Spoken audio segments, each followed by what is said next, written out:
What's up, guys? Welcome to We're Jabbin. I'm Kenji, and I'm joined by my co-host here, Licheng. Let me just do a quick intro since this is episode 1. As I said, I'm Kenji, a product designer based out of Ann Arbor, Michigan. I currently work for Duo Security. Licheng, do you want to introduce yourself? No. I don't understand why you picked Thursday. That's the worst day. Thursday's a great day. Hi, I'm Licheng. I'm a user experience researcher, and I'm also in Ann Arbor right now. Silence. Great. All right. So since this is episode 1, we got to explain what we're doing on this show. So pretty interesting dynamic, right? Licheng's a researcher. I'm a product designer. So we wanted to jab or talk about a variety of different topics. So every show, we're going to probably focus on one specific topic. So today we're going to be jabbing on working outside of a major tech hub. Licheng, do you want to start off? What are your thoughts on working outside of a major tech hub? Well, thank you for asking me. But basically, it's not a choice. Reflecting on where we have been. I don't know about you, Kenji, though, but I started in West Coast. There are things I absolutely love, but there are things I absolutely hate too. And then I'm in Ann Arbor with my partners. So that was like a big issue. Like you can be fancy and in West Coast and doing your tech, and then you'll be also single for 20 years. So waiving those two things, I'm at the point I'm like, work is more than just a place. So, Ann Arbor actually worked out quite well. What about you though? Yeah, I mean, I think of similar situation as you, right? Here originally for my partner, who's a medical resident at the University of Michigan, go Blue. So yeah, of course you have life, you have some life outside of your work, day-to-day work. So yeah, that's what brought me back to Michigan after we went to grad school here together, right, for HCI. So that's what brought me back, was my partner was still here. And like I've worked outside. I know worked in both coasts too. Yeah, because that's exactly what I was going to ask. Because you have been in East Coast for a long time, and I have been in West Coast for a while. So, what do you feel about moving from East Coast to Midwest? Yeah, so I worked in West Coast, both West Coast and East Coast during grad school. Interned at Zendesk on the West Coast, also interned at a startup in Brooklyn in the East Coast, and then full-time came to the Midwest pretty much. Let's say benefits of working in Michigan. I'm going to start off with that. I think main benefit is if you're a designer working in Michigan, I think obviously you have low cost of living and what have you, right? Like that whole scenario. You also have just the benefit of a small community. So I think it's fairly approachable if you want to talk to folks in Ann Arbor. Detroit is pretty easy to reach out to those people. And it's a very cohesive community, right? We used to have events that happened, and it's very easy to get to know people in the community. So I would say those are the main benefits I see. Also, if you like work-life balance, I feel like Midwestern tech generally gears more so compared to the startups on the West and East Coast towards a 40 to 45, maybe 50 hour max work life. But for at Duo, we're not a startup, but at Duo, it's very much work-life balance is kind of pushed for by the leadership. What are how about design? How about design jobs though? Before I give myself to you to answer your question. Design jobs, yes. So design jobs are going to be fairly limited here, I'd say in the Ann Arbor, Detroit area, in terms of places that have strong design talent. I'm about 3 years outside of grad school. So I want to be surrounded by strong designers, a strong design team. I'm happy with Duo, right? I think they're probably the best in the area. If I wasn't at Duo, where would I go next in the area? Not too sure, right? That leadership or being around people who've built up design systems have like a strong design culture, it's going to be hard to find here. McDonald's always need people, just saying. So there's For still a baseline for design. And what is funny, because like McDonald's headquarters is actually in Chicago. It's in Midwest. Yeah. So they occasionally hire UX people, but I like what you said about like there different regions actually have a theme for tech jobs in general, let alone, you know, UX, right? So in Detroit area is more automobile, some kind of a cybersecurity theme going on here, yeah. Especially Ann Arbor. And for New York, you have a lot of fintech. And some other things. I don't know. I'm not expert. Health tech's so big over in New York as well. Boston. Okay. As well. Boston, yeah. And Austin's kind of like a second California right now. Like it's a bunch of things. And California, there it goes, a bunch of things. And Seattle does not have a lot of startups, but have more like giant players in the field. Amazon and Microsoft. Yeah. So what are your thoughts on terms of your user experience researcher? I don't know why I use a full title there. UX researcher. What are your thoughts on benefits of working in a place like Ann Arbor? Let's say you're in Ann Arbor, Columbus, these type of like third tier tech cities. You know, like the first impression I get is that, you know, you got to explain what the heck you are doing to every single one. So like, I think there are not many UX research jobs at all in general compared to, say, design and development, right? So like in many ways, like you're not choosing the job, it's job choosing you. So most of them is like, oh, if there is a job opening, heck yeah, you're going to hunt it down. And no matter where it is, you're just going to get it. But in Midwest especially, I think the UX maturity is catching up, but it's not as, high compared to Bay Area, obviously. So my situation is that basically every single time they're like, oh, you are a UX researcher. You just talk to people, ask them what they want, right? I'm like, no. But then they have no concept of like what the heck you're doing. So many times I believe people who are in Midwest are going to struggle a little bit, especially for researchers. You have to explain that what's your value. And if there are like 5 jobs, you'll have to compete, with with a bunch of other people in the area. So there's a lot of like competition as well. So once you get it, chances are people don't know what you're doing. So you have to educate them. So those are benefits? As a optimistic are there benefits? You just listed 2 negatives. Well, hey, you know what? You can turn bad things into good things, right? So it's really up to you. But that's the beauty of it. So when people don't know what you're doing, it's your chance to educate them and then actually shape the way to your like, if that makes sense. For instance, I remember when I was in Domino's, I was the first user experience researcher there ever. So there are some like people doing similar work, lingering around, what I do.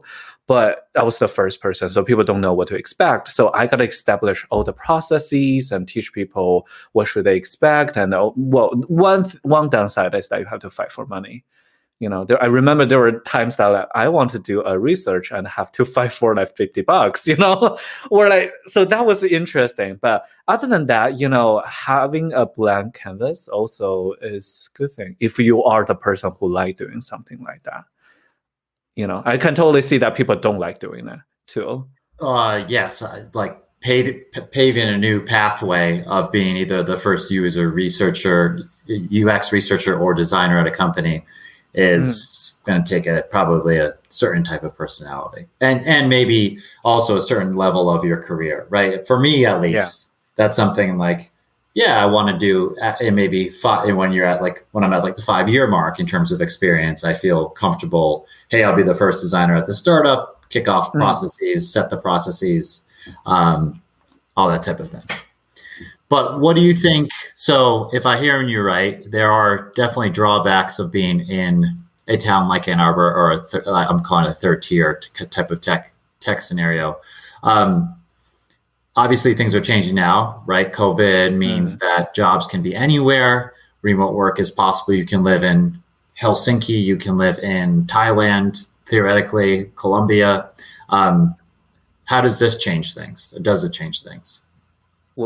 What example you put together? I was trying to jump in my head. I'm like, wait, Thailand, wait. I'm trying to cover every continent. You know. Good job. That's interesting because I'm a firm believer that job is not only a thing you do, it should empower you too. Right. So it's part of your, if you think about it, you work 8 hours or more than that or less than that, that's 1/3 of your life, So it's a big chunk of your life. So I do believe we should work towards the way that we can choose where we want to be, in what way, and at what time we work. Because naturally, when you go to different, places, the time zone, how you collaborate with people, what does that process look like will change. But, there's going to be some pains. I personally experienced that myself. I love to hear what your experience so far too, though. But there are definitely places I'm just holy crap, I'm just so sick of having 7 meetings, in a day because people lost, check on each other if, compared to, be in the same room, or same building. So that part we're still evolving. But overall, I think it does open up a lot of opportunities, and I think that's a good direction we're heading towards. Still, I'm not very happy I have to collaborate with someone from UK, and then we'll have to constantly say that, oh, that's your 4 p.m. And it's it's just, that calculation does, mess up some stuff. So I can totally see if I move to Honolulu next year, probably part of my team is going to be mad at me because they couldn't talk to me when they need to. So I have to be more mindful around that, which is good. So overall, I think that's a good direction. And I would love to work off some woods some days for 3 months. And then work in Virgin Islands for another three months, and then go back to office. So I like that flexibility. What about you, though? Yeah. Well, I guess when I originally was thinking about this question, I was thinking of the way that it not necessarily personally affects my working life, but more so I'm thinking about how does COVID and remote work change the game in terms of, hey, there's a massive amount of tech concentration in New York, San Francisco, Seattle, and Austin and Boston, right? Pretty much those 5 areas. Does that change with all this remote work? And I think it does. I think it does to a certain extent. So you have probably an overblowing, is that a word? Over focus on these articles of people escaping New York, escaping the Bay Area. New York is dead. It's over. The cities are over. And sure. Wait, who said New York is over? There's an article. There was an article that was in the New York Post a couple weeks back that caught fire on Twitter called "New York is Dead," and it was basically James Altucher, is this podcaster investor who wrote this article, and people were freaking out about it. Obviously, very passionate. And so I think those articles kind of overstate how the influence of, for sure, there's going to be people that leave. However, I think that still those areas after, let's say in a year and a half, after COVID is all done, that's still going to be where the majority of best tech jobs are, best tech talent are still going to want to go there. And I think for experienced people, if you have already worked at Uber, you worked there for 3 years, you got laid off, and you're like, yeah, I'm kind of tired of the Bay Area. That's where this kind of, this transition is easier towards a more equal playing field doing remote. But if you don't have much experience, I don't see why you would want to stay in wherever, Bronson, Missouri, right? You want to still go out to those areas for the mentorship, for the talent, to be surrounded by really the best. That's I have my thought. That's why we don't speak over the internet, because that we just speak over each other all the time. But I have a different thought though, similar to yours, but a little bit different angle. One is that I think that's just bullshit. That people every time they're whenever there is a little bit trend and people try to blow it up, oh my god, this is gonna be the trend of the centuries, forever. That reminds me of people when Steve Jobs died, and then everyone said Apple's doomed, and that was like what, since 2011. So every year they're just like Apple's doomed. Like they made a Apple Watch that's not round, that is like square, and then they're screwed, and then they're so detached from innovation, blah blah blah. And now look at where they are. So I'm not saying that Apple has tripled their market cap since Tim Cook took over. So I think they're doing okay. Exactly. So that's my perspective, though. So I like your perspective about like, it's about choice, about this allowing people to choose more. Like this gives people chances, or like good talents move to other places as they desire, right? But also I have a little bit perspective is about, we actually don't know what we're doing. Just like that person made that comment that New York is over, right? So they're trying to make a prediction while things are going. But I think that's really dangerous. Just like when Steve Jobs died, and then we're trying to make a prediction about Apple in the next 5 years. So I think what's going to happen is that all of us going to experience this and trying to figure out what's going to look like as we go. So there's no direct like prediction whatsoever. And actually that will exacerbate people who about their attitudes towards remote working. For instance, people who like remote working, or companies like that, were going to move to that direction either way. Even before COVID, they'll be like, oh my God, look at this, like it actually worked out, right? We save monies on facilities, and it actually works okay. But people who actually don't like it and are forced to go through this experiment, they're like, see, that proves my point that the productivity dropped and the innovation stopped, and then whatever. So I think this is going to be one of those things that doesn't determine or change our attitude either way, because that kind of attitude already kind of more or less formulated before COVID happened, but it will fortify our positions more. But overall, I do like being remote. So, but I think there are a bunch of companies that passionately disagree with this trend, like Netflix, right? Netflix, like that, they voice it up. Yep. Yeah. We talked about that a little bit the other day. I personally hate work remotely, but that's why not? It's too hard.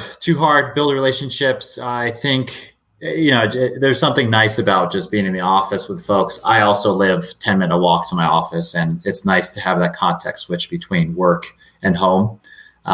And also the biggest thing I think is, I was having a chat with a coworker yesterday while we were out for a walk for bubble tea. And he mentioned, one of the products that Duo got, actually, the idea came about over a happy hour, right? So like those kind of spontaneous ideas don't happen as much over remote work, where you have to be like, hey, are you free? Let me schedule a 15-minute conversation or 30-minute conversation with you, instead of like turning around and asking another designer to take a look at this, or inspecting, how the product looks once it's in code with my engineers, just by like being in the same pod. You lose out on a lot of that interactive, day-to-day, spontaneous, rubbing shoulders, water cooler type of talk. And I think it's obviously going to differ for different folks, right? Like I agree with what you said. People, if you look at Hacker News, half of Hacker News loves remote work, says it's the future. The other half are like me and say like, remote work sucks. Your company's renting out a space in your apartment or house because you never, after work's done, you don't want to go sit at your desk for another 5 hours and work on a side project. That's actually how I feel. So for me personally, not a huge fan, mostly because I like the interactions and collaboration day to day, drawing actually on a physical whiteboard. And I think a lot of that is missed out in remote work. I agree with you that we cannot no longer take innovation as we know it for granted anymore. Because in the past, it's so easy. You just be in the same room, as long as you're not a piece of wall, just standing there, not doing anything. It's easy to sparkle some things, right? But I think these days, when it becomes remote, it requires us to rethink about innovation.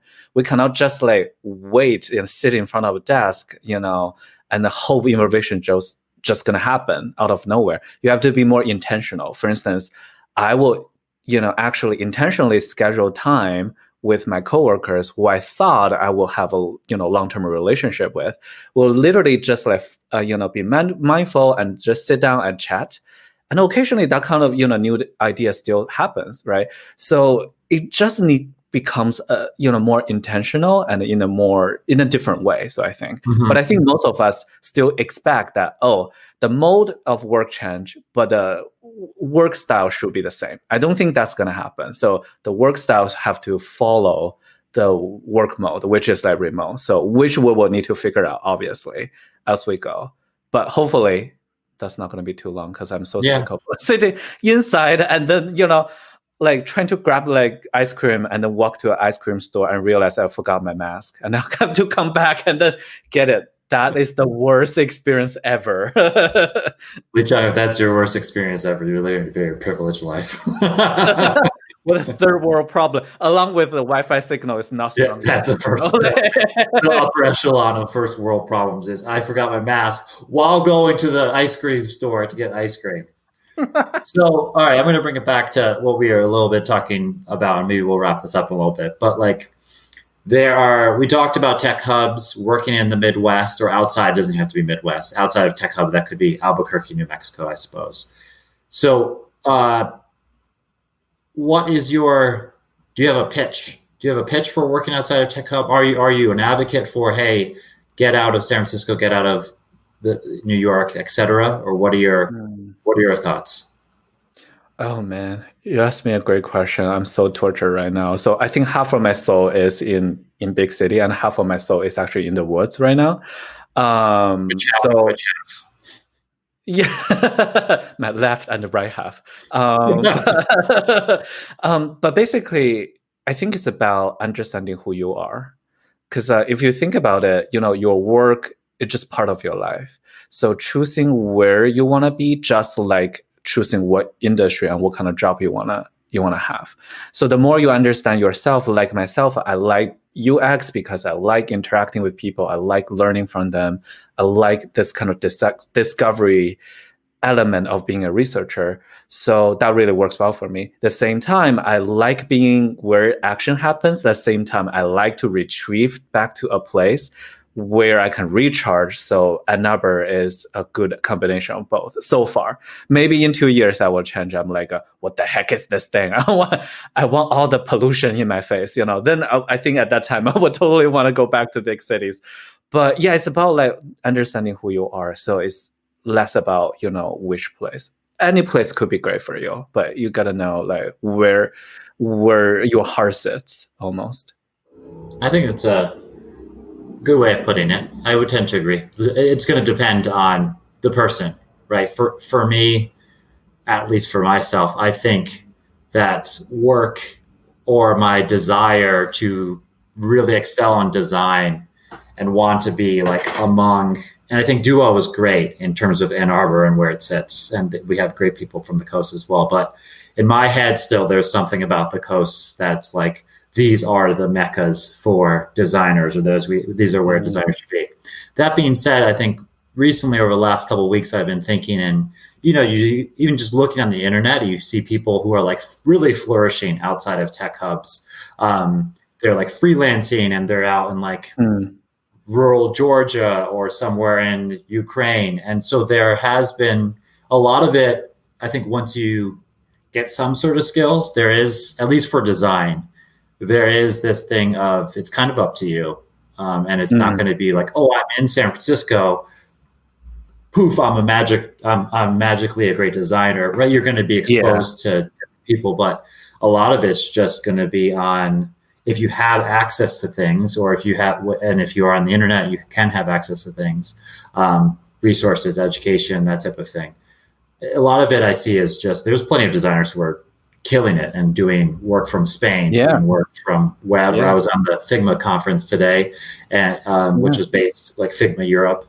And people are doing great work not just in the big cities. So I guess personally, there is this still a pull of like, I should be in these like tech hubs, but also realizing that's like, it's up to you. You can be a great designer. You can probably be a great researcher from wherever you are. Yeah. Like that's crucial. And I think you highlighted a big differentiation that what you really want, what you think a tech person should be doing.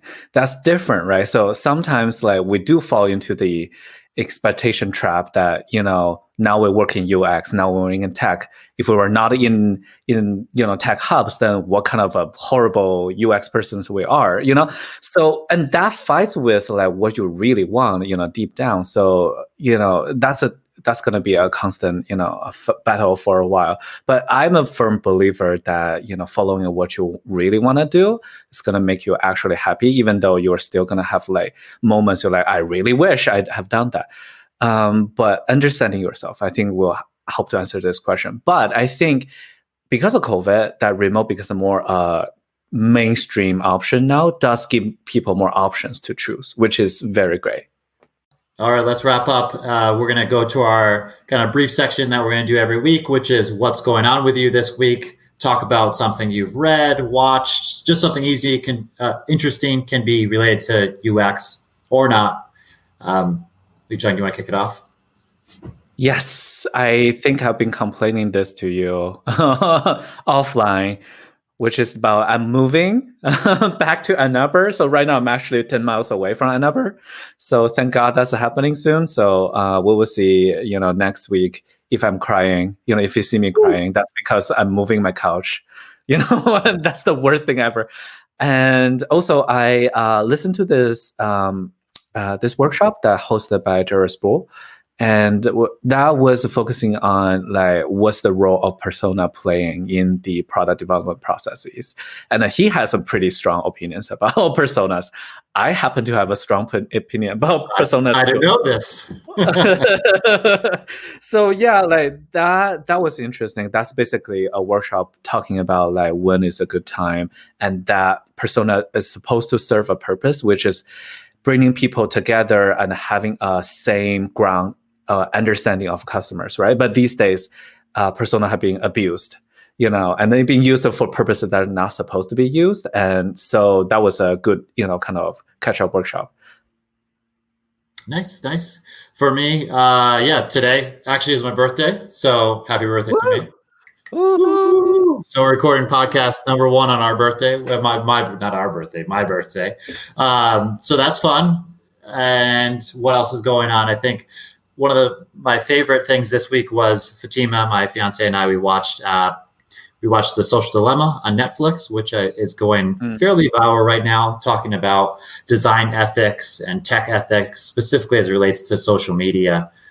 Nothing probably too surprising. We could probably discuss in a future podcast. Nothing too surprising if you work in tech, but for her, she works in the medical field and has been obsessed with Instagram for like past year, and I've been trying to pull her off.